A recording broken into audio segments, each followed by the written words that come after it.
When I first started learning how to sing, I was learning concepts like resonance, placement, how do we keep this high buzz, or how do we find the right ping in the sound? And I never really got it. I never really got it, and I noticed it didn't really even help my singing get much better. And some people was telling me that it didn't even exist. It wasn't even a real thing.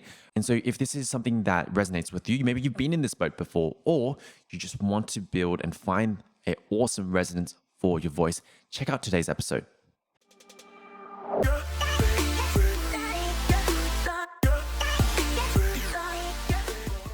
Hey everyone, welcome back to the Singing Simply Show. My name is Ivan, and on this podcast, we aim to demystify the process of learning to sing, make it as simple and as easy for you. Because let's face it, learning how to sing can be challenging. There's a lot of information out there, and you can't see your voice, right? So this can add to the complexity of learning how to sing. So let's see if we can break it down, make it easy for you guys, and build your voices. Today's question actually came off the back end of our previous episode where we talked about what is resonance, how does it work, why is it important, everything about resonance, right? And understanding it from a very fundamental level. So if that's something you're interested in, go back, check out that episode first, and then come back to this one. So today, the question is, how do we start to find the right resonance? How do we start to develop in a way that actually helps us sing better? But before we even get there, right, we need to talk about why is it important? Why is it even important to find the right resonance? Now, I didn't mention this in the episode before. Importance of building the right resonance or finding the right resonance is it's all about building an efficient voice. Because imagine if you had like a speakerphone, right? Imagine if you had a speakerphone where every time you spoke into it, you get a better bang for your buck, right? You get a better bang for your buck. You get the right resonance. And it also shapes and colors your voice in a way that sounds really, really awesome. Why wouldn't we want that? Imagine not having to feel tired, not having to feel fatigue after each set because you've shaped the resonance right. So let's dive into it. How do we start to find the right resonance? Now, most importantly, and I kind of want to pre-frame this before we jump in, resonance is only one out of the 3 or 4 systems of your voice. Now, I might make another episode on this about the different systems of the voice, but resonance is just one out of 3 or 4 of them. And this is why, when I'm working with my clients, even though we've exposed them to the concept of resonance, we've helped them find the right placement, their voice isn't exactly where it needs to be. But it's not because that they don't understand resonance or not because that they're doing it wrong, but it's because they're not ready. Some of the other systems haven't been developed, building the right support, getting, building the right amount of pressure for the sound. Because you can only resonate what is already there. So keep this in mind as you're approaching this, as you're practicing, even though you might have understand this, but if you're not seeing the results that you're after, that's okay. Keep experimenting, keep exploring, and obviously when in doubt, find someone to guide you through this. You don't have to do this alone. And so let's actually dive into how do we start to look for the right resonance. Now that we know that resonance is just one out of the couple of systems in our singing, let's start working towards finding and building our resonance. Now, you need to understand this idea. Especially when you're working with multiple teachers or you've had some kind of experience with singing, you'll notice people will talk about singing in different ways. And what I love to do is break them down into 2 different types of resonances because they can both be useful as long as you know how to use them. Now, the first one is something we call more of a sympathetic vibration, which means we might feel it, but it doesn't necessarily contribute to the sound. So it's kind of things you notice, right? And the first one is the transition you notice from your chest resonance to your head resonance, as you kind of sing up and down.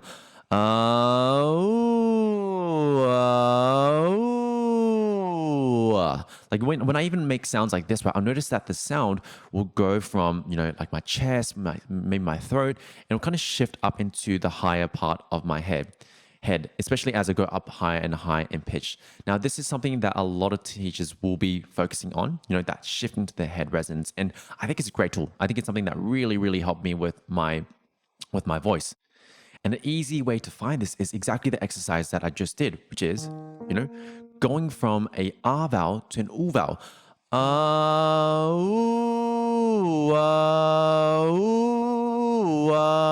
Because when you can find that, the U vowel would naturally find that more hooty, that more head kind of placement or that heady kind of sound. And so this is a little one you can play around with. However, the second one, which I'm going to focus on a bit more today, because I found it to be much more useful in applying it to singing. Because when you're singing a song, sometimes the sound is constantly moving. It can be hard to focus on that, right? The second one that I'd love for you guys to focus, the second type of resonance, is something which we call the ring, the buzz, the high placement of the sound. Now, why is this important? And why am I kind of focusing on this a bit more? When you can find the buzz, when you can find the ring of the sound, when you can find this kind of high placement, what this often allows you to do is if you just focus on that, a lot of other areas of your singing naturally fall into place. And the reason why is when you have this good buzz, this good placement, this cool kind of high placement, that's a sign that your voice is efficient. The vocal folds are buzzing or coming together in a really, really optimal way. And so this is a really, really good cue to look out for. Now, if you're listening to this podcast, chances are you may have had some experiences. Maybe you've read some resources, you've scoured the internet, and some people might say that it doesn't exist. It's not a real thing. It's not anatomically correct. The science doesn't back it up. There's no such thing as this. And you've also got other people who swear by it. What I would encourage you here is to be open-minded, because when I first started learning how to sing, I went through that exact same journey. I didn't understand it. I couldn't feel it. So I dismissed it. But as I kept going through my journey, I started to understand what it really meant, how it felt. And so even though it might not be anatomically correct, sometimes keep that open mind, because this can suddenly become a really, really useful tool for you to then improve your singing. How do we actually find this buzz? How do we find this ring? I'm going to share two very simple ideas. So number one is finding it through a hum. If I go, if I find it on a hum, what I'm noticing is when I make this hum sound, yes, there's some good airflow, but one of the things I also notice is there's this buzziness, this concentration of energy, this concentration of resonance, placement, however you might label it, somewhere on the roof of my mouth.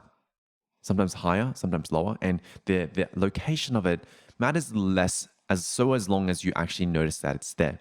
See if you can notice it again. It's almost like a bit of a zzz, kind of a bit of a buzzy sound, right, that I'm hearing. And when you can find that, we want to then apply this to our more open mouth sound and eventually our singing. Now let's take it one step at a time. So if I then open my mouth, if I then open my mouth, I can still feel that same buzzing, that same ring. And this is actually something you want to play around and practice, right?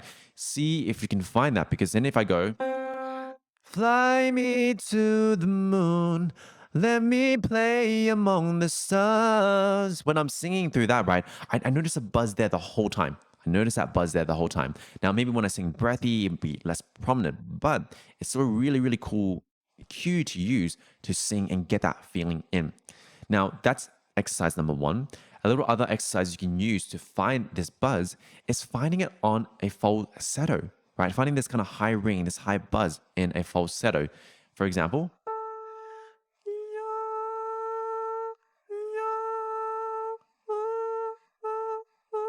now the cool part about that is when you find that, right, it's almost the same kind of feeling on your lower notes. Yeah, yeah, yeah. The resonance it's the same thing there versus, the sympathetic resonance where the sound will shift all over, sometimes from the chest to the head. The buzz or the ring almost stays there most of the time. Now, why is this important? What this means is when you then sing a song, it becomes super, super, super easy for you to just focus on one thing, right? Fly me to the moon, let me play among the stars. All I was kind of focusing on, it was just keeping that ring and buzz. I wasn't worried about, how my articulation was. I wasn't noticing the shifting of the resonance, all those kind of things. I just focused on the buzz. And that allows me to get through a lot of songs quite easily, including parts where the notes are higher. And the cool part about finding this buzz is it can also help you build your upper range. Because if I do this, right? If I find my upper range with a falsetto first and I find that buzz,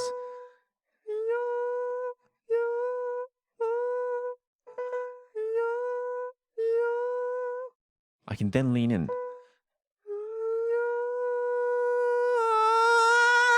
I can then lean into my full voice from a very easy spot. And the whole time, once again, I was just keeping the buzz in the same exact spot and I was adding more support, adding more pressure to the sound.